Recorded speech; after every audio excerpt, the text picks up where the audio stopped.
আসসালামু আলাইকুম ওয়া রাহমাতুল্লাহি ওয়া বারাকাতুহু। সুপ্রিয় দর্শক, আপনারা দেখতে পাচ্ছেন যে বাসটি কিন্তু সিলেট টু হাইওয়ে রোডে ঢাকা যাতায়াতের পথে যে বাসটি একটি মোটরসাইকেল থেকে চাপা দিয়ে একজন ব্যক্তিকে আহত করে এবং একজন ব্যক্তি কিন্তু জায়গাতে মারা যায়। সেই বাসটিতে কিন্তু উৎসুক জনতা এই মুহূর্তে কিন্তু আগুন দিয়েছে তাজপুর বাজারে একদম পাশাপাশি আমরা যতটুকু দেখতে পাচ্ছি। সুপ্রিয় দর্শক, আপনারা দেখতে পাচ্ছেন বাসটিতে কিন্তু এই মুহূর্তে আগুন দেওয়া হয়েছে, আমরা সেটুকু আসলে লক্ষ্য করতে পেরেছি। সুপ্রিয় দর্শক, আপনারা দেখতে পাচ্ছেন এখানে কিন্তু হাজার হাজার জনতা এই জায়গায় বর্তমানে দাঁড়িয়ে রয়েছে, চতুর্থ পাশ থেকে দেখতেছে এবং এখানে কিন্তু ফায়ার সার্ভিসও এসেছে।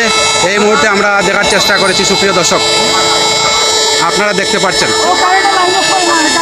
আসলে বাসটিতে কিন্তু জনসাধারণ কিন্তু রাগান্বিত হয়ে কিন্তু এই বাসে কিন্তু আগুন দিয়েছে, আপনারা দেখতে পেরেছেন।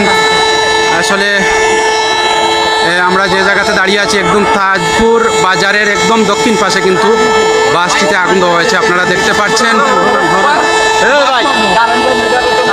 আমরা আসলে সেটুকু দেখানোর চেষ্টা করছি।